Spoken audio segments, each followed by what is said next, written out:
You're listening to the Corbett Report.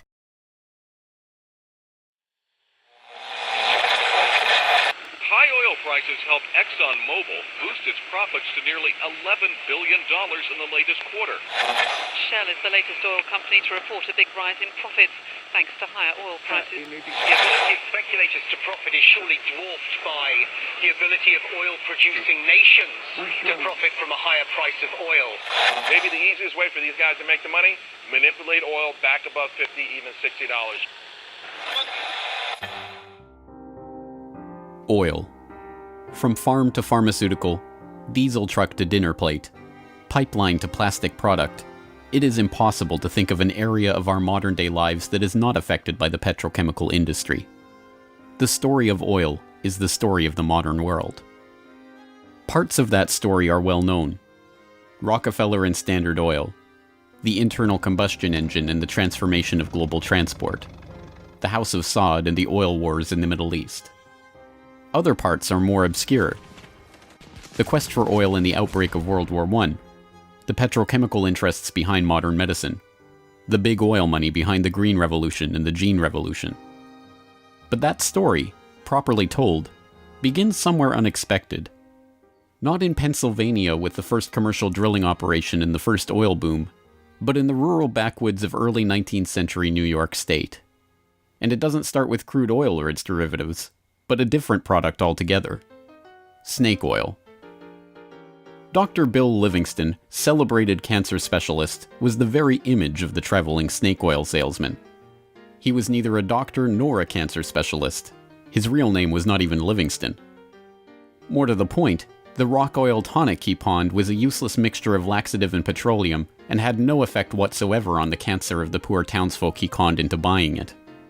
He lived the life of a vagabond, always on the run from the last group of people he had fooled, engaged in ever more outrageous deceptions to make sure that the past wouldn't catch up with him. He abandoned his first wife and their 6 children to start a bigamous marriage in Canada at the same time as he fathered 2 more children by a 3rd woman. He adopted the name Livingston after he was indicted for raping a girl in Cayuga in 1849. When he wasn't running away from them or disappearing for years at a time, he would teach his children the tricks of his treacherous trade. He once bragged of his parenting technique. "I cheat my boys every chance I get. I want to make 'em sharp." A towering man of over 6 feet and with natural good looks that he used to his advantage, he went by Big Bill. Others, less generously, called him Devil Bill. But his real name was William Avery Rockefeller, and it was his son, John D. Rockefeller, who would go on to found the Standard Oil monopoly and become the world's first billionaire. The world we live in today is the world created in Devil Bill's image. It's a world founded on treachery, deceit, and the naivety of a public that has never wised up to the parlor tricks that the Rockefellers and their ilk have been using to shape the world for the past century and a half. This is the story of the Oil-igarchy.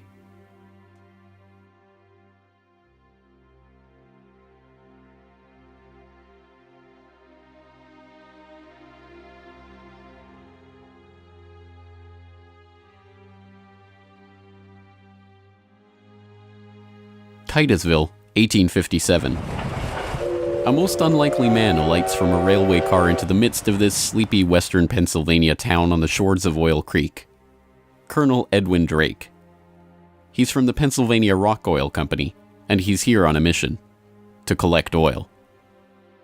Like Dr. Bill, Drake isn't really a colonel. The title is bestowed on him by George Bissell and James Townsend, a lawyer and a banker who started the Pennsylvania Rock Oil Company after they discovered they could distill the region's naturally occurring Seneca oil into lamp oil or kerosene.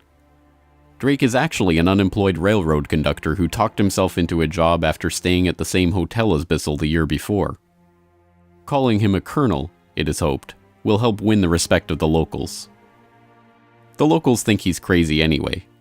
Seneca oil is indeed plentiful, bubbling out of seeps and collecting in the creek, but other than as a cure-all medicine or grease for the local sawmill's machinery, it's hardly seen as something valuable.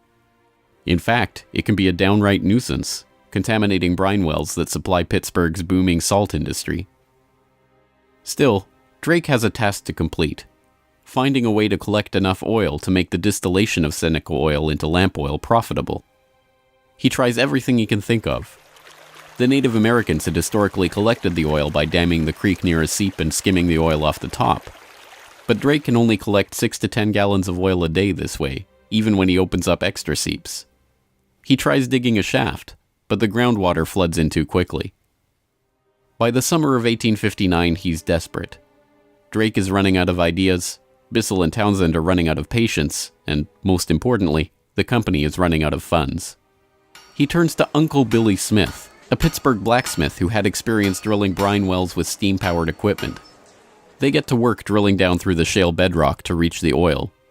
It's maddeningly slow work, with the crude equipment struggling to get through 3 feet of bedrock a day.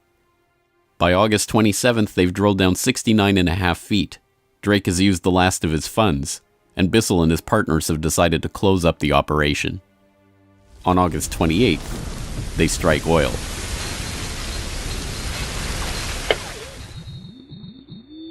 Then on Sunday, August 28, 1859, oil bubbled up the drive pipe. Uncle Billy and his son Sam bailed out several buckets of oil.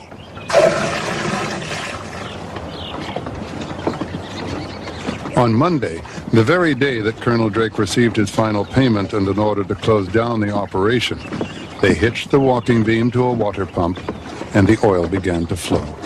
The first oil was to sell for $40 a barrel. Years later, a local newspaper interviewed Uncle Billy about the day they struck oil. I commenced drilling, and at 4 o'clock I struck the oil. I says to Mr. Drake, "Look there, what do you think of this?" He looked down the pipe and said, "What's that?" I said, "That is your fortune."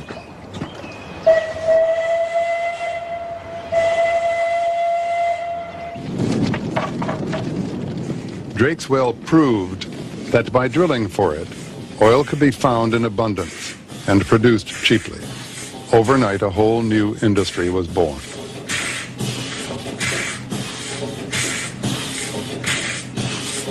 Before long, in millions of homes, farms, and factories around the world, lamps would be lit with kerosene, refined from West Pennsylvania crude. When the word came out that Drake had struck oil, the cry went up throughout the narrow valleys of western Pennsylvania. The crazy Yankee has struck oil, the crazy Yankee has struck oil. And it was the first great boom. It was like a gold rush.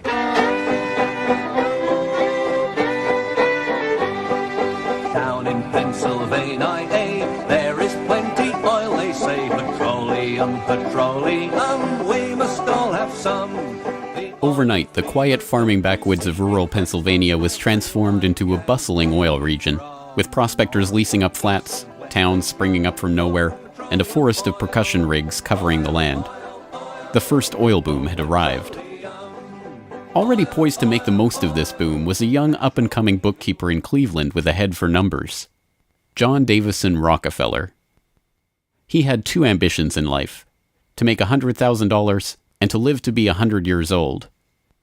John D. set off to make his fortune in the late 1850s, armed with a $1,000 loan from his father, Devil Bill.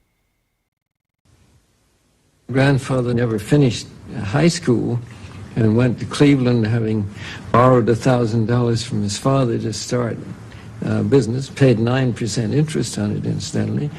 And he read about the oil business just beginning and got interested and came to realize that it was a very volatile business at the time. In 1863, seeing the oil boom and sensing the profits to be made in the fledgling business, Rockefeller formed a partnership with fellow businessmen Maurice B. Clark and Samuel Andrews, a chemist who had built an oil refinery but knew little about the business of getting his product to market. 2 years later, the shrewd John D. bought out his partners for $72,500 and, with Andrews as partner, launched Rockefeller and Andrews. By 1870, after 5 years of strategic partnerships and mergers, Rockefeller had incorporated Standard Oil. The story of the rise of Standard Oil is an oft-told one. In a move that would transform the American economy, Rockefeller set out to replace a world of independent oilmen with a giant company controlled by him. In 1870, begging bankers for more loans, he formed Standard Oil of Ohio.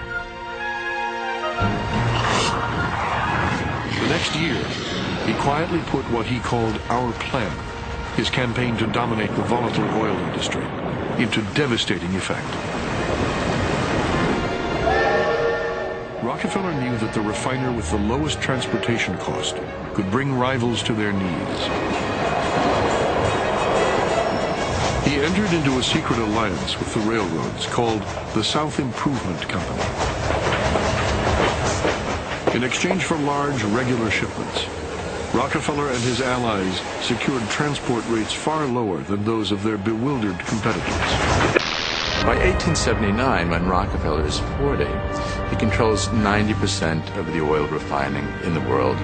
Within a few years, he will control 90% of the marketing of oil and a third of all of the oil wells. So this very young man controls what is not only a national but an international monopoly in a commodity that is about to become the most important strategic commodity in the world economy.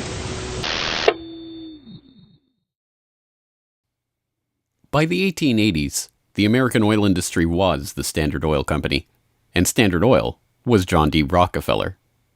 But it wasn't long until a handful of similarly ambitious and well-connected families began to emulate the Standard Oil success story in other parts of the globe.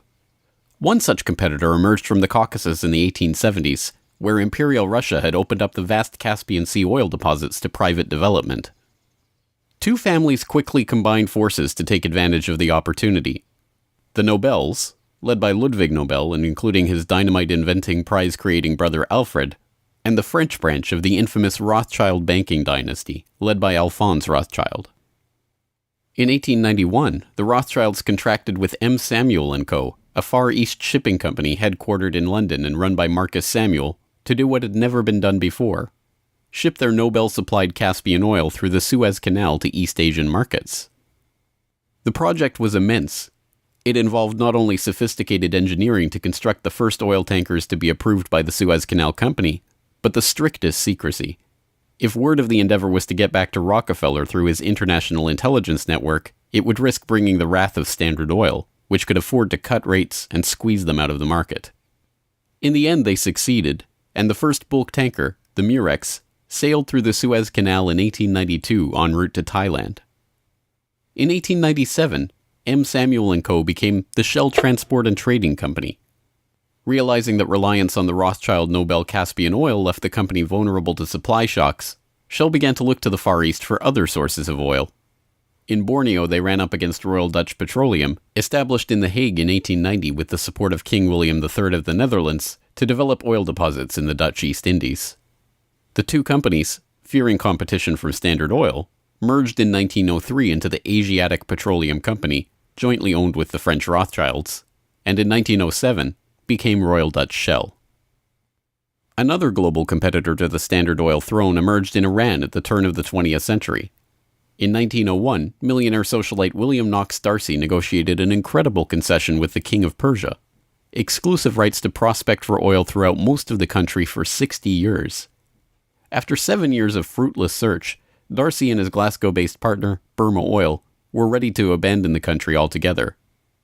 In early May of 1908, they sent a telegram to their geologist telling him to dismiss his staff, dismantle his equipment, and come back home. He defied the order, and weeks later, struck oil. Burma Oil promptly spun off the Anglo-Persian Oil Company to oversee production of Persian oil. The British government took 51% majority control of the company's shares in 1914 at the behest of Winston Churchill, then First Lord of the Admiralty, and survives today as BP. The Rothschilds and Nobels, the Dutch royal family, the Rockefellers. These early titans of the oil industry and their corporate shells pioneered a new model for amassing and expanding fortunes hitherto unheard of. They were the scions of a new oligarchy, one built around oil and its control, from wellhead to pump. But it was not just about money. The monopolization of this, the key energy resource of the 20th century, helped secure the oligarchs not just wealth, but power over the lives of billions. Billions who came to depend on black gold for the provision of just about every aspect of their daily lives. In the late 19th century, however, it was by no means certain that oil would become the key resource of the 20th century. As cheap illumination from the newly commercialized light bulb began to destroy the market for lamp oil, the oligarchs were on the verge of losing the value from their monopoly. But a series of lucky strikes was about to catapult their fortunes even further. The very next year after the commercial introduction of the light bulb, another invention came along to save the oil industry. German engineer Carl Benz patented a reliable two-stroke internal combustion engine. The engine ran on gasoline, another petroleum byproduct, and became the basis for the Benz motor wagon that, in 1888, became the first commercially available automobile in history. And with that stroke of luck, the business that Rockefeller and the other oligarchs had spent decades consolidating was saved. But more luck was needed to ensure the market for this new engine. In the early days of the automobile era, it was by no means certain that gas-powered cars would come to dominate the market. Working models of electric vehicles had been around since the 1830s, and the first electric car was built in 1884. By 1897, there was a fleet of all-electric taxis shuttling passengers around London. The world land speed record was set by an electric car in 1898. By the dawn of the 20th century, electric cars accounted for 28% of the automobiles in the United States. The electrics had advantages over the internal combustion engine. They required no gear shifting or hand cranking, and had none of the vibration, smell, or noise associated with gasoline-powered cars. Lady Luck intervened again on January 10, 1901, when prospectors struck oil at Spindletop in East Texas. The gusher blew 100,000 barrels a day and set off the next great oil boom, providing cheap, plentiful oil to the American market and driving down gas prices. It wasn't long before the expensive, low-range electric engines were abandoned altogether, and big, loud, gas-guzzling engines came to dominate the road, all fueled by the black gold that Standard Oil, Shell, Gulf, Texaco, Anglo-Persian, and the other oil majors of the time were drilling, refining, and selling. Perhaps John D's greatest stroke of luck, however, was not supposed to be luck at all. Rockefeller had come under increasing scrutiny by a public outraged by the unprecedented wealth he had amassed through Standard Oil. Muckraking reporters like Ida Tarbell began digging up the dirt on his rise to power through railroad conspiracies, secret deals with competitors, and other shady practices. The press pictured him as a colossus with bribed politicians literally in the palm of his hand. Standard Oil was a menacing octopus with its tentacles strangling the lifeblood of the nation. Hearings began, investigations were launched, lawsuits were brought against him, and then, finally, in 1911, the Supreme Court made a monumental decision.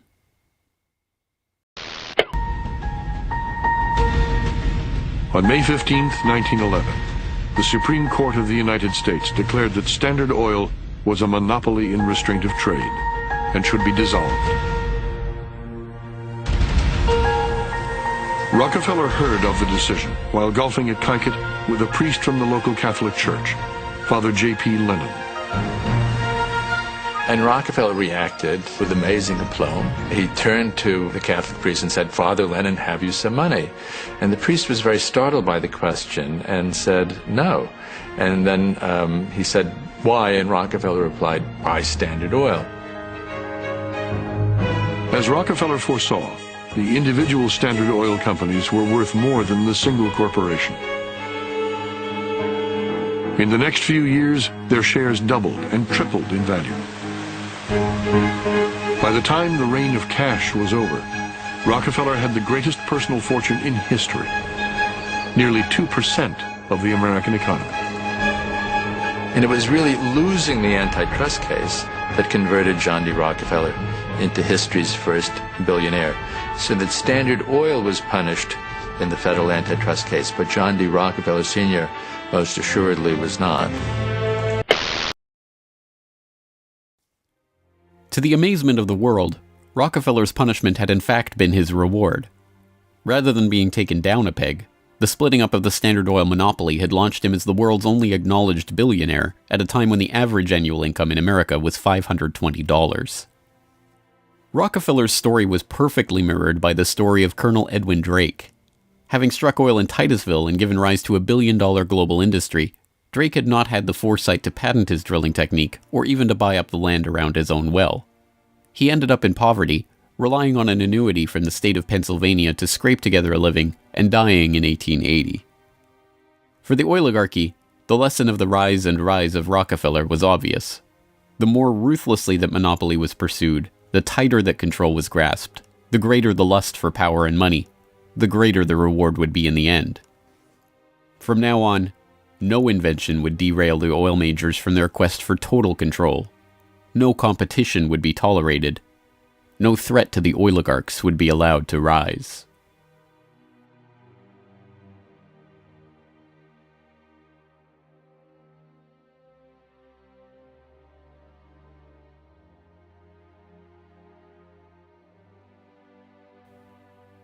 When asked how he could justify the treachery and deceit with which he had pursued the creation of the Standard Oil monopoly, John D. Rockefeller is reputed to have said, "Competition is a sin."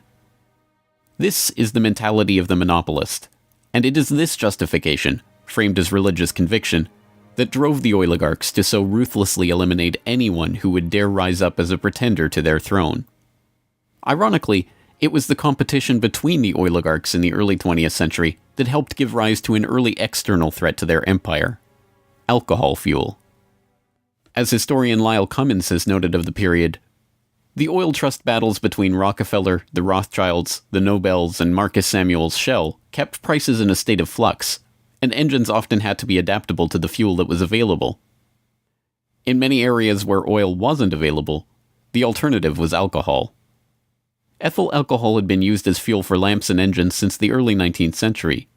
Although it was generally more expensive, alcohol fuel offered a stability of supply that was alluring, especially in areas like London or Paris that did not have predictable access to oil supplies. Alcohol has a lower heat value, or BTU, than gasoline, but a series of tests by the U.S. Geological Survey and the U.S. Navy in 1907 and 1908 proved that the higher compression ratio of alcohol engines could perfectly offset the lower heat value, thus making alcohol and gasoline engines fuel economy equivalent. One early supporter of alcohol fuel was Henry Ford, who designed his Model T to run on either alcohol or gasoline. Sensing an opportunity for new markets to boost the independent American farms that he felt were vital to the nation, Henry Ford told the New York Times, "The fuel of the future is going to come from fruit like that sumac out by the road, or from apples, weeds, sawdust, almost anything. There is fuel in every bit of vegetable matter that can be fermented." Farmers, looking to capitalize on this, lobbied for the repeal of a $2.08 per gallon alcohol tax that had been imposed to help pay for the Civil War. They were aided by those who saw fuel alcohol as a way to break the oligarchs' monopoly. In support of a bill to repeal the alcohol tax, President Teddy Roosevelt told the U.S. Congress in 1906, "The Standard Oil Company has, largely by unfair or unlawful methods, crushed out home competition. It is highly desirable that an element of competition should be introduced by the passage of some such law as that which has already passed the House, putting alcohol used in the arts and manufactures upon the free list." The alcohol tax was repealed in 1906, and for a time corn ethanol at 14 cents a gallon was cheaper than gasoline at 22 cents a gallon. The promise of cheap, unpatentable, unmonopolizable fuel production open to anyone with raw vegetable matter and a still, swept the nation. But cheap, plentiful fuel that can be grown and produced locally and independently is not what the oligarchs had in mind. A 1909 USGS report comparing gas and alcohol engines had noted that a significant point in alcohol fuel's favor was that there were fewer restrictions on alcohol engines. For the oligarchs, the answer was simple: find a way to place greater restrictions on alcohol engines. Thankfully for them, the answer to their problem was already gaining popular support. In the 19th century, America had a drinking problem. By 1830, the average American over 15 years old drank 7 gallons of pure alcohol per year, 3 times higher than today's average. This led to the first anti-alcohol movements in the 1830s and 1840s, and the formation of the Prohibition Party in 1869, and the Women's Christian Temperance Union in the 1870s. The movement enjoyed widespread and growing support, but had few political successes. Maine flirted with prohibition by outlawing the sale and manufacture of liquor in 1851, but the ban only lasted 5 years. This changed with the formation of the Anti-Saloon League in Standard Oil's birth state of Ohio in 1893. The ASL was started by John D. Rockefeller's longtime personal friend Howard Hyde Russell, and was bankrolled in part by generous annual donations from Rockefeller himself. The ASL, with Rockefeller's backing, quickly became the driving force behind a national movement to outlaw the production and sale of alcohol. Rockefeller was a teetotaler himself, not from moral concern, but because he was afraid that good cheer among friends would lead to his downfall in business. Stephen Harkness, one of the silent partner investors in Standard Oil and a director in the company until his death, had caught Rockefeller's eye when he made a fortune buying up whiskey in advance of a new excise tax that he had been tipped about and selling it at a huge profit after the tax kicked in. No, Rockefeller and Standard Oil were not concerned about the moral state of the nation, except as far as it impacted their bottom line. But when Prohibition did come in 1920, it had an interesting side effect. Although it didn't ban the use of ethanol as a fuel directly, it did lead to increasingly burdensome restrictions, requiring producers to add petroleum products to their ethanol to make it poisonous before it could be sold. Alcohol fuel, now completely unable to compete with gasoline, was abandoned altogether by the automobile industry. Another existential threat to the vast fortunes of the early oligarchs was to require an even greater effort at social engineering: public transportation. By the end of World War I, private car ownership was still a relative rarity. Only 1 in 10 Americans owned a car. Rail was still the transportation of choice for the vast majority of the public, and city dwellers in most major cities relied on electric trolley networks to transport them around town.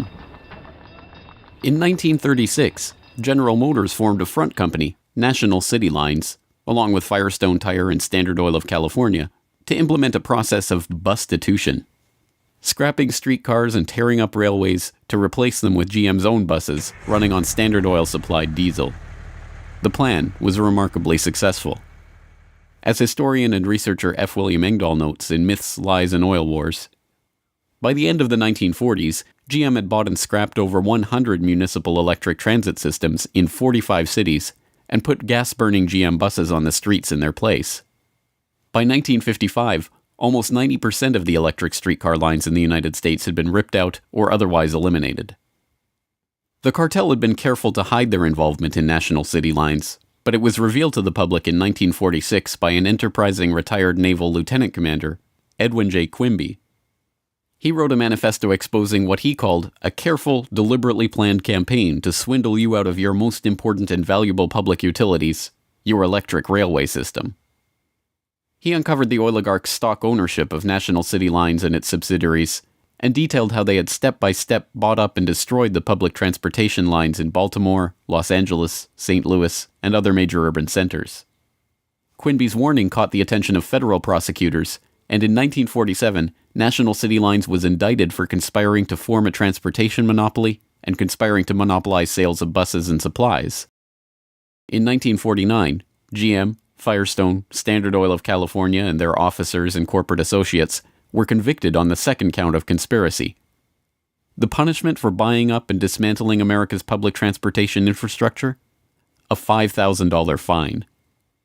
H.C. Grossman, who had been the director of Pacific City Lines when it oversaw the scrapping of Los Angeles' $100 million Pacific Electric system, was fined exactly $1. Unsurprisingly, GM and its associates did not remain in the doghouse for long. In 1953, President Eisenhower appointed Charles Wilson, then the president of General Motors, as Secretary of Defense. Wilson, with Francis DuPont of the Rockefeller-connected DuPont family as chief administrator of federal highways, oversaw one of the largest public works projects in American history, the creation of the interstate highway system. With a war-era excise tax on train tickets still in place, and federally funded highways and airports providing cheaper alternatives, rail travel declined a startling 84% between 1945 and 1964. This social engineering paid off well for Standard Oil and its growing list of petrochemical associates. In the 2.5 decades after the outbreak of World War II, vehicle production in Detroit almost tripled, from 4.5 million cars a year in 1940 to over 11 million in 1965. As a result, sales of refined gasoline over the same period rose 300%. But Rockefeller was not the only oligarch working to crush all opposition to his monopoly. Across the pond, the European oligarchs were working to protect their own oil investments from upstart competitors. In 1889, a consortium of German investors led by Siemens Deutsche Bank obtained a concession from the Turkish government for extension of a railway line connecting Berlin to Basra on the Persian Gulf via Baghdad in what was then part of the Ottoman Empire. The Berlin-Baghdad railway concession was for 99 years and came with mineral rights for 20 kilometers on either side of the line, an especially lucrative deal since the rail cut right through the heart of the still untapped Mesopotamian oil region south of Mosul along the Tigris River. For the powers behind the British Empire, concerned with the military rise of Germany, this deal was unacceptable. Well, Germany, in the end of the 19th century, was looking for outlets for its exports, its industrial exports, as the German economy was growing like China is growing in the last 30 years. And they decided that Turkey would be an ideal strategic trade partner for Germany. And Georg von Siemens, one of the directors of Deutsche Bank, came up with a strategy to extend a railway from Berlin all the way down to Baghdad, which was then part of the Ottoman Empire, Baghdad in Iraq today, near the Persian Gulf. And German military began training the Turkish military. The German industry began investing in Turkey. They saw a huge potential market to begin bringing Turkey into the 20th century economically. Well, Deutsche Bank also negotiated mineral rights. I think it was 20 kilometers on either side of the railway. And it was already known in 1914 that Mosul and these other areas contained huge petroleum deposits. Well, why is that significant? At the end of the century, 19th century, Jack Fisher, the Lord of the Admiralty and the head of the Royal Navy, advocated the conversion of the British Navy from coal-fired to oil-fired, that it would have a qualitative strategic improvement in their every aspect of warship design. And since Britain didn't know that they had any oil back then, they went to Persia and swindled the Shah at that time out of oil rights in Persia. They went to Kuwait and backed a coup d'etat of the Al-Sabah family to be a British pawn. And they literally wrote a contract with him that nothing that Kuwait does with the outside world will be done without approval of the British governor. And Kuwait was known to have oil and lying right on the Persian Gulf. Well, the British looked at this railway plan of the Germans going right down to Baghdad and said, my God, you can put soldiers on rail cars and bring them down and threaten the oil lifeline of the British Navy. This is a strategic move by the Germans. It also would make Germany independent of the British control of the seas. The British oligarchs, including the British Crown with its hidden controlling stake in Anglo-Persian oil and the Rothschilds merchant Marcus Samuel at Royal Dutch Shell, sought to counter this German threat to their commercial and strategic interests. They used Armenian-born, naturalized British citizen Calouste Gulbenkian, the architect of the Royal Dutch Shell merger, in order, as he later recalled, to see British influence get the upper hand in Turkey against the Germans. If that was his task, it was a remarkable success. In 1909, the British set up the Turkish National Bank, which was Turkish in name only. Founded by London banker Sir Edward Castle and with directors like Hugo Baring of the Barings banking family, Castle himself, and Gulbenkian, the bank set up the Turkish Petroleum Company in 1912.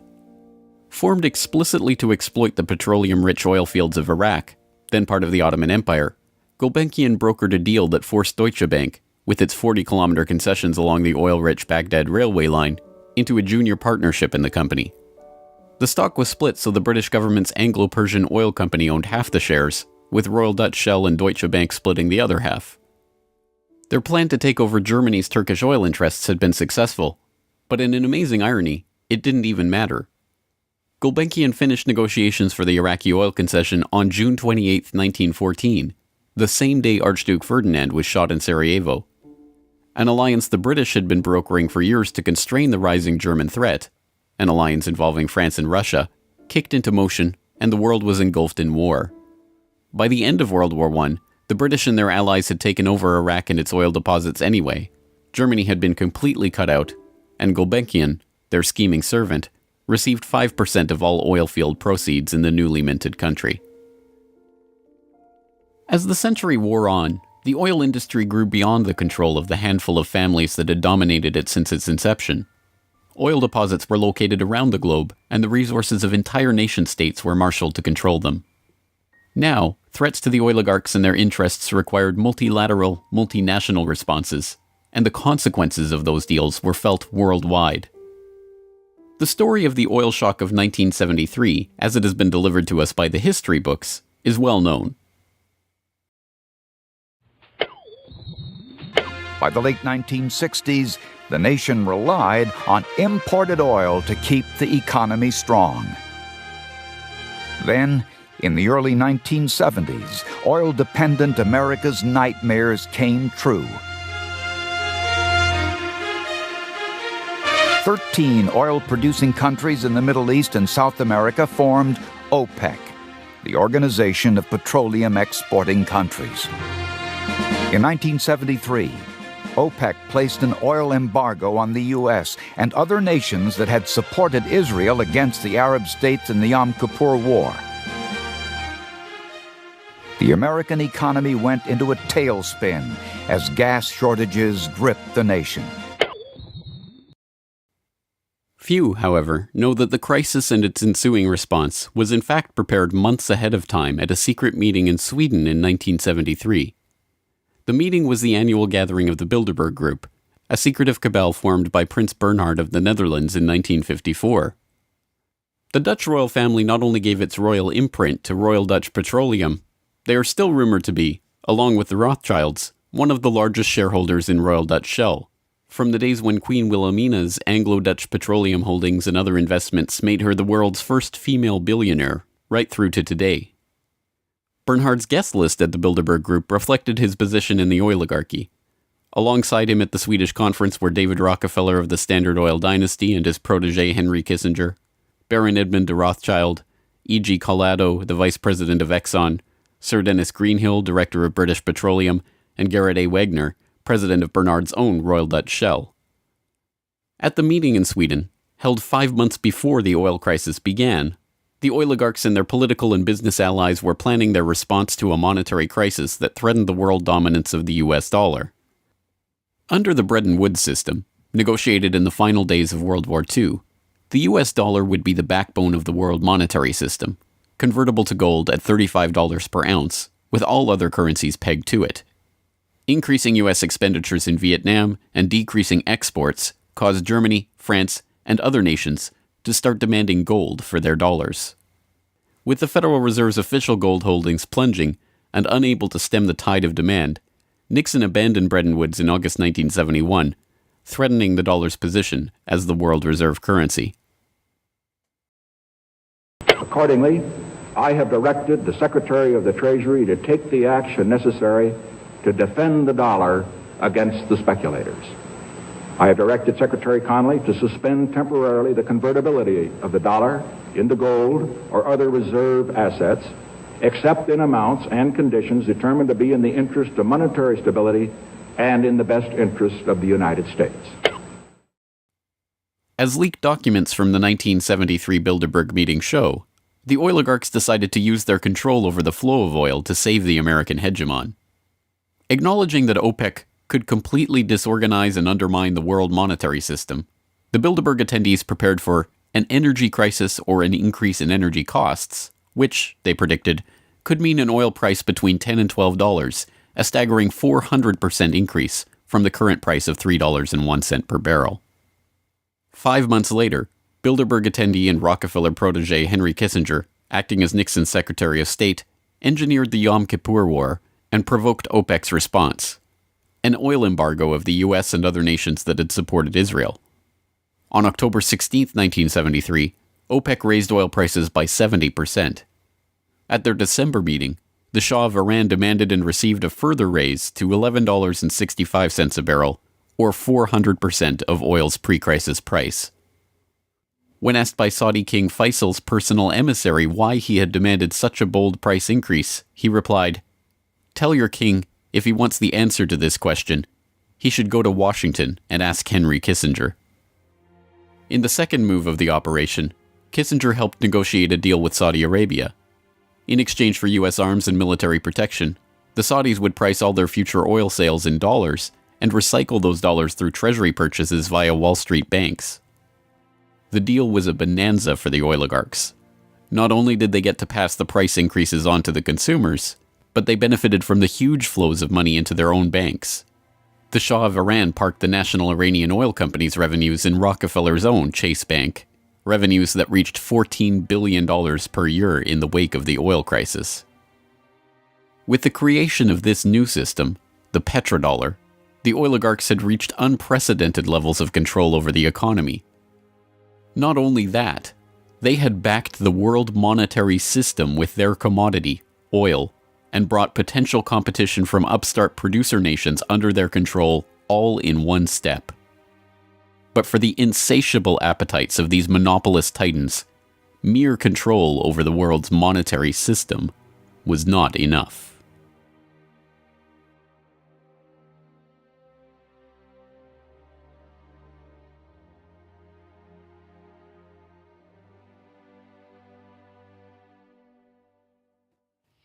In the 19th century, railroad conspiracies and predatory pricing had been enough to assure the oligarchs' monopoly. But by the time that the British Crown, the Dutch royal family, the Rothschilds, and the other European oligarchs began opening up the Middle East and the Far East to oil exploration in the early 20th century, the goal was no longer to maximize profits or control the oil industry. It was not even to control international diplomacy. It was to control and shape the world itself, its resources, its environment, and its people. In order to achieve this goal, the oligarchy would need a facelift. In the current age, with the Rockefeller name now more likely to be associated with Rockefeller Plaza or Rockefeller University than Standard Oil, it is difficult to understand just how hated John D. was in his own day. He was the head of the Standard Oil Hydra, an octopus strangling the world in his tentacles, a cutthroat gardener pruning the competitors from the flower of his oil monopoly. As one of the richest men the world had ever known, he was an easy target for the average working man's frustration and a magnet for the poor seeking help. He received on average 50 to 60,000 letters a month asking for help. Dozens of people followed him in the street. Literally, crowds stood around the Standard Oil offices, waiting for him to come out. Little children, painfully thin, crying in the street and so on. Rockefeller felt overwhelmed. Besieged by the downtrodden, despised by the working man, hounded by Ida Tarbell and the muckraking press, John D. had the mother of all PR problems. The answer was simple: invent the PR industry. He hired Ivy Ledbetter Lee, a journalist turned communications expert who invented the modern public relations industry, to burnish the Rockefellers' tarnished image. It was Lee that suggested giving the family name to Rockefeller Center and filming John D. handing out dimes in public. An early master of public relations, Lee used the media which the muckrakers had used to disgrace Rockefeller to turn him into a sympathetic figure. Ivy Lee recognized early the power of the new moving picture and used newsreels to show a remarkably benevolent Rockefeller. I am very grateful to you and to a host of people who are so kind and good to me all the time. Why? Because you're so good to everybody. Yes, you are. As Ivy Lee began to kind of control his public image, he became oddly a kind of American character. And people kind of warmed to him in a bizarre sort of way. It was like having Frankenstein on the loose walking around New York City or something like that, with a cane and a long hat. Although this plane never takes off, this photo opportunity was presented as Senior's first flight. Perhaps Ivy Lee's most brilliant public relations move was the casting of Rockefeller as the man who gave out dimes. Don't you give a dime, Mr. Rockefeller?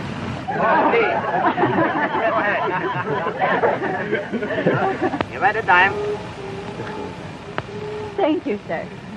Thank you very much. I consider And I myself... thank you for the ride. I consider myself more than amply paid. Bless you, bless you, Yes. bless you.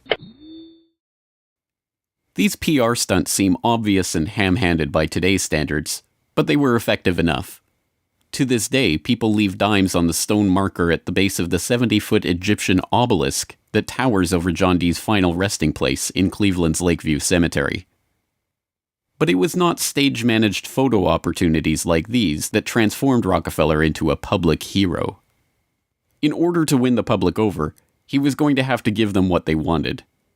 And what they wanted wasn't difficult to understand. Money. But just as his father, Devil Bill, had taught him to do in all his business dealings, Rockefeller made sure to get the better end of the bargain. He would donate his great wealth to the creation of public institutions, but those institutions would be used to bend society to his will. As every would-be ruler throughout history has realized, society has to be transformed from the ground up. Americans in the 19th century still prized education and intellectual pursuits, with the 1840 census finding unsurprisingly that the United States, a nation that had been mobilized by tracts like Thomas Paine's remarkably popular Common Sense, was a nation of readers with a remarkable 93% to 100% literacy rate. Before the first compulsory schooling laws in Massachusetts in 1852, education was private and decentralized, and as a result classical education, including study of Greek and Latin and a solid grounding in history and science, was widespread. But a nation of individuals who could think for themselves was anathema to the monopolists. The oligarchs needed a mass of obedient workers, an entire class of people whose intellect was developed just enough to prepare them for lives of drudgery in a factory. Into the midst stepped John D. Rockefeller with his first great act of public charity, the establishment of the University of Chicago. He was aided in this task by Frederick Taylor Gates, a Baptist minister that Rockefeller befriended in 1889 and who would go on to be John Dee's most trusted philanthropic advisor. Gates would go on to write a short tract, The Country School of Tomorrow, that laid out the Rockefeller plan for education. In our dream, we have limitless resources, and the people yield themselves with perfect docility to our molding hand. The present educational conventions fade from our minds, and, unhampered by tradition, we work our own goodwill upon a grateful and responsive folk. We shall not try to make these people or any of their children into philosophers, or men of learning or science. We are not to raise up from among them authors, orators, poets, or men of letters. We shall not search for embryo great artists, painters, musicians, nor will we cherish even the humbler ambition to raise up from among them lawyers, doctors, preachers, politicians, statesmen, of whom we now have ample supply. Although Rockefeller's resources weren't exactly limitless, they might as well have been. In 1902, he established the General Education Board to help implement Gates's vision for the Country School of Tomorrow with a staggering $180 million endowment. The Rockefeller influence on education was felt almost immediately, and it was amplified by help from fellow monopolists of the era who were approaching the topic of philanthropy from the same angle. Although best known as a steel magnate, Andrew Carnegie's fortune started on the railroads transporting Rockefeller's Standard Oil around the country, and was greatly magnified by a lucrative investment in property near Oil Creek that provided steady, profitable oil sales. In 1905, he established the Carnegie Foundation for the Advancement of Teaching, a tax-free foundation through which Carnegie and his appointees could direct the development of the education system in the United States, and, eventually, worldwide. In 1910, Rockefeller followed suit by establishing the Rockefeller Foundation, which became the tax-free umbrella organization for his philanthropic ambitions.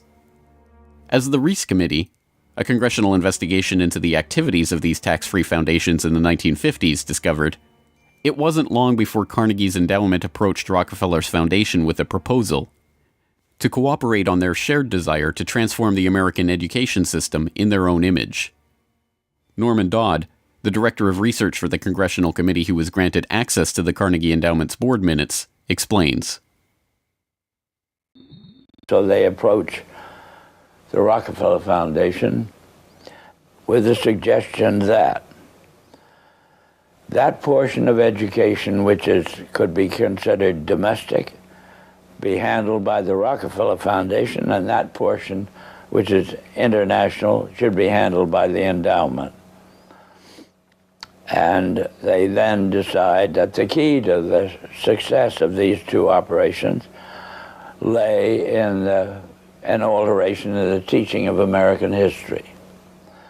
So they approach four of the then most prominent teachers of American history in the country, people like Charles and Mary Bird, and their suggestion to them is, will they alter the manner in which they present this subject, and they get turned down flat. So they then decide that it is necessary for them to do, as they say, build our own stable of historians. And then they approach the Guggenheim Foundation, which specializes in fellowships, and say, when we find young men in the process of studying for doctorates in the field of American history, and we feel that they are the right caliber, will you grant them fellowships on our say-so? And the answer is yes. So under that condition, eventually they assemble 20. And they take this 20 potential teachers of American history to London, and there they're briefed into what is expected of them when, as and if they secure appointments in keeping with the doctorates they will have earned. And that group of 20 historians ultimately becomes the nucleus of the American Historical Association. And then toward the end of the 1920s, the endowment grants to the American Historical Association $400,000 for a study of our history in a manner which points to what can this country can it look forward to in the future. And that culminates in a 7-volume study, the last volume of which is, of course, in essence, a summary of the contents of the other 6. And the essence of the last volume is the future of this country belongs to collectivism administered with characteristic American efficiency. With this base for transformation firmly established, the Rockefeller Foundation and like-minded organizations embarked on a program so ambitious that it almost defies comprehension. They transformed the practice of medicine. As usual, the oligarchs that funded this change were also there to profit from it, and once again, John D. took his cue from Devil Bill's example. William Rockefeller had called his brand of snake oil New Joel for New Oil, and Standard Oil spun off New Joel as a laxative under their Stanco subsidiary. Manufactured on the same premises as Flit, an insecticide also derived from Standard Oil's byproducts, New Joel sold at the druggist for 28 cents per 6-ounce bottle. It cost Standard Oil less than 1/5 of a cent to manufacture. Pharmaceuticals provided a lucrative new opportunity for the oligarchs, but in a turn-of-the-century America that was still largely based on naturopathic, herbal remedies, it was a tough sell. The oligarchy went to work changing that. In 1901, John D. established the Rockefeller Institute for Medical Research. The institute recruited Simon Flexner, a pathology professor at the University of Pennsylvania, to serve as its director. His brother, Abraham, was an educator who was contracted by the Carnegie Foundation to write a report on the state of the American medical education system. His study, the Flexner Report, along with the hundreds of millions of dollars that the Rockefeller and Carnegie Foundations were to shower on medical research in the coming years, resulted in a sweeping overhaul of the American medical system. Naturopathic and homeopathic medicine, medical care focused on unpatentable, unmarketable natural remedies and cures, was now dismissed as quackery. Only drug-based allopathic medicine requiring expensive medical procedures and lengthy hospital stays was to be taken seriously. The fortunes of Carnegie, Morgan, and Rockefeller financed surgery, radiation, and synthetic drugs. They were to become the economic foundations of the new medical economy. The takeover of the medical industry was accomplished by the takeover of the medical schools. Well, the people that we're talking about, Rockefeller and Carnegie in particular, came to the picture and said, we will put up money. They offered tremendous amounts of money to the schools that would agree to cooperate with them. The donors said to the schools, we're giving you all this money. Now, would it be too much to ask if we could put some of our people on your board of directors to see that our money is being spent wisely? Almost overnight, all of the major universities received large grants from these sources and also accepted 1, 2, or 3 of these people that I mentioned on their board of directors, and the schools literally were taken over by the financial interests that put up the money. Now, what happened as a result of that is that the schools did receive an infusion of money. They were able to build new buildings. They were able to add expensive equipment to their laboratories. They were able to hire top-notch teachers. But at the same time as doing that, they skewed the whole thing in the direction of pharmaceutical drugs. That was the efficiency in philanthropy. The doctors from that point forward in history would be taught pharmaceutical drugs. All of the great teaching institutions in America were captured by the pharmaceutical interests in this fashion. And it's amazing how little money it really took to do it. The Oil-igarchy birthed entire medical industries from their own research centers and then sold their own products from their own petrochemical companies as the cure. It was Frank Howard, a Standard Oil of New Jersey executive, who would go on to persuade Alfred Sloan and Charles Kettering to donate their fortunes to the cancer center that would then bear their name. As director of research at Sloan Kettering, Howard appointed Cornelius Rhodes, a Rockefeller Institute pathologist, to develop his wartime research on mustard gas for the U.S. Army into a new cancer therapy. Under Rhodes's leadership, nearly the entire program and staff of the Chemical War Service was reformed into the Sloan Kettering Drug Development Program, where they worked on converting mustard gas into chemotherapy. And once again, the Rockefellers' own snake oil was being sold as a cancer cure-all. The oligarchs' interest in the burgeoning pharmaceutical industry converged in companies like IG Farben, a drug and chemical cartel formed in Germany in the early 20th century. Royal Dutch's own Prince Bernhard served on an IG Farben subsidiary's board in the 1930s, and the cartel's American operation, set up in cooperation with Standard Oil, included on its board Standard Oil president Walter Teagle, as well as Paul Warburg of Kuhn-Loeb and Company, itself headed by Jacob Schiff of the Rothschild broker family. At its height, IG Farben was the largest chemical company in the world, and the 4th largest industrial concern in the world, right behind Standard Oil of New Jersey.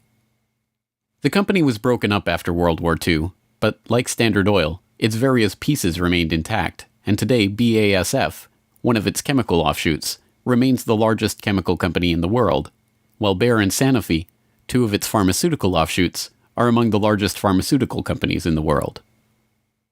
Not content merely to monopolize the fields of education and medicine, the same oligarchical interests banded together to take control of America's finances.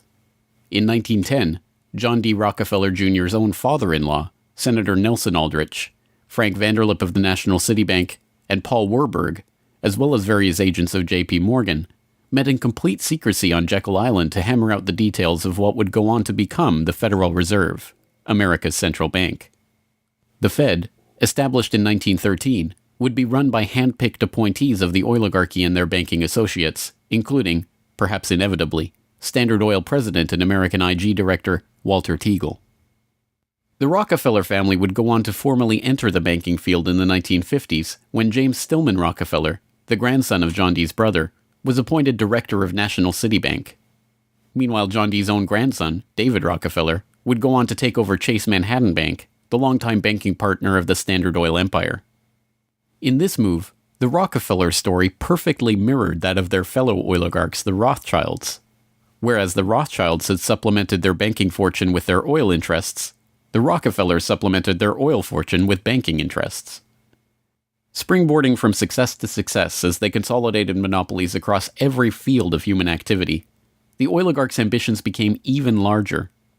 This time, their goal was to consolidate control over the very food supply of the world itself. And once again, they would use philanthropy as the cover for their business takeover. The Green Revolution began in 1943 when plant geneticist Norman Borlaug and a team of researchers arrived on Mexican soil. His goal was to improve agricultural techniques and biotechnological methodologies, which in turn would help alleviate starvation and improve the living quality of developing nations.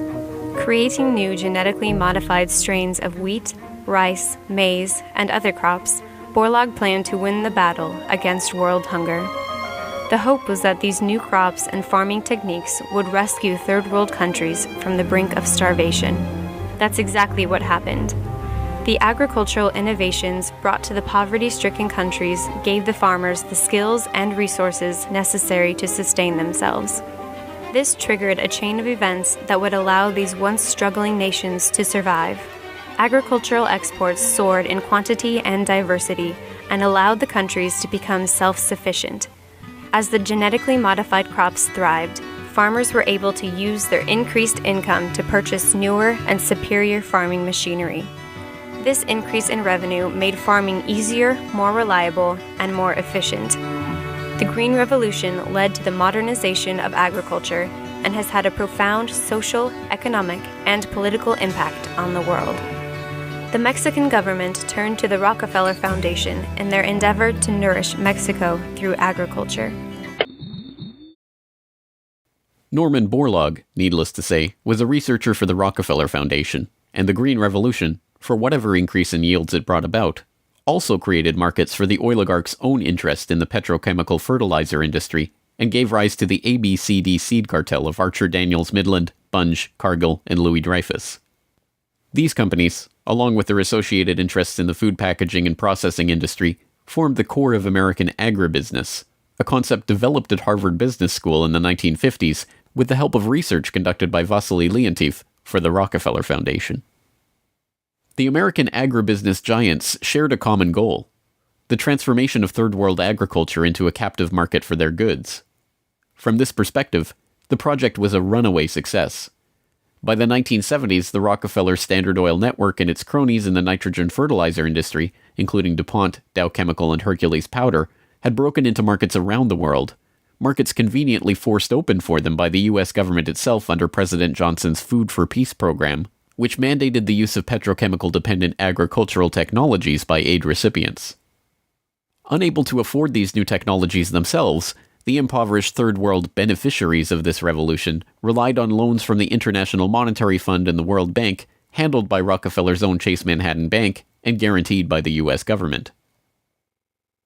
The real costs of the Green Revolution, economic, agricultural, and environmental, are seldom tallied.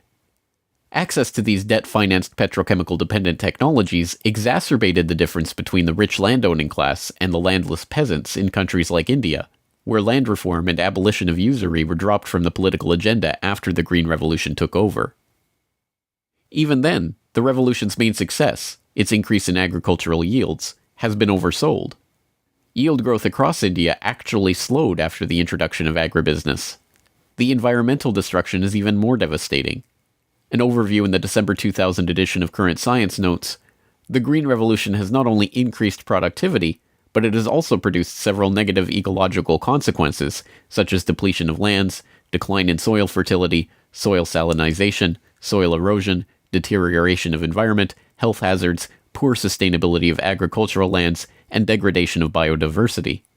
Indiscriminate use of pesticides, irrigation, and imbalanced fertilization has threatened sustainability. The Rockefeller Foundation even acknowledges the critiques of the Green Revolution it funded into existence, insisting that current initiatives take into account lessons learned. Even so, The foundation continues to fund research and write reports on how to improve prospects for agribusiness investment in its target markets.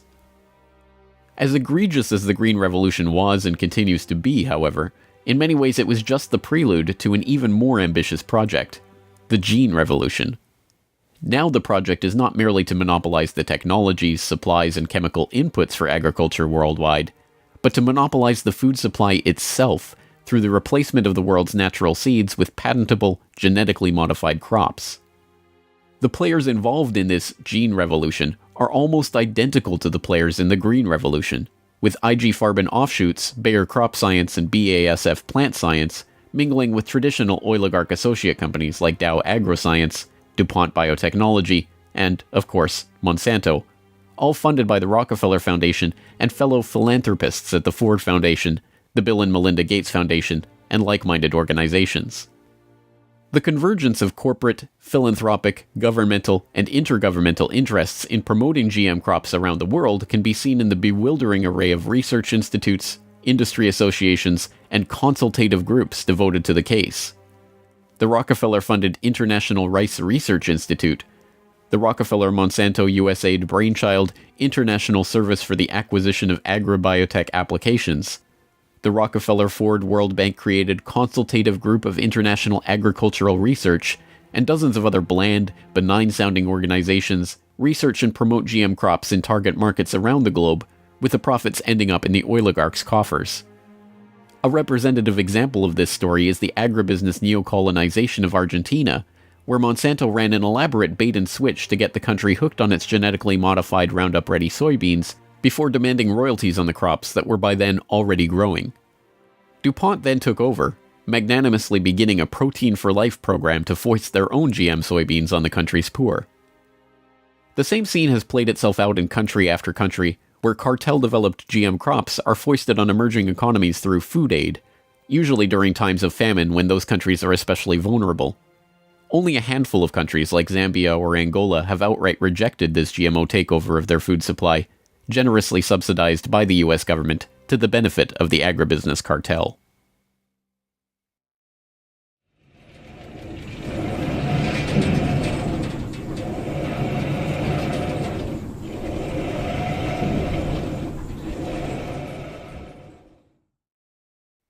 From cutthroat pioneers of the early oil industry to Machiavellian social engineers and geopolitical schemers, the oligarchs have come a long way since the days of Devil Bill's snake oil cure-alls. But his use of every form of deception and trickery to swindle the public informed how John D. and the rest of the oligarchs built up their business interests. As the 20th century drew to a close, it was obvious that for the powerful cartel that built the oil industry, the Rockefellers, the Rothschilds, the British and Dutch royal families, it was no longer about oil, if it ever really was. The takeover of education, of medicine, of the monetary system, of the food supply itself, showed that the aim was much greater than a mere oil monopoly. It was the quest to monopolize all aspects of life, to erect the perfect system of control over every aspect of society, every sector from which any threat of competition to their power could emerge. They had been remarkably, almost unbelievably successful. From oil well to gas pump, farm to fork, hospital to pharmaceutical, drill rig to dollar bill, there was almost no aspect of society that was not under their control. But the oligarchs are not done yet. Their next project, launched in the late 20th century, is almost too ambitious to be comprehended. It is not about oil. It is not about money. It is about the monopolization of life itself. They have spent decades preparing the path for this takeover and marshaled their mind-boggling resources in service of the task. And the vast majority of the world's population, still playing the shell game that the oligarchs perfected and abandoned long ago, are about to fall right into their hands yet again. Ladies and gentlemen, the battle against climate change is surely the most defining and pivotal challenge of our times. Even in a world full of daunting perils and crises, it is hard to imagine anything that poses a greater challenge and opportunity for humanity. The negative impact of population growth on all of our planetary ecosystems is becoming appallingly evident. The science is unequivocally true, and that there is a price to carbon in their future. What do you see as the biggest challenges in conservation? The growing human population. Because if where we are, there's nothing else. We have to start spending money, fast on the solutions that we have in hand to try and help these countries which are already seeing the effects of climate change today and seeing the effects of our consumption, basically. David Rothschild, thank you so much for joining us here on Bloomberg. Down in Pennsylvania, there is plenty oil, they say. Petroleum, petroleum, we must all have some. The oily fever, don't you see, infects most every live Yankee. From north, from east and west they come for petroleum oil. Oil, oil, oil, oh petroleum. Oil, oil, oil, petroleum.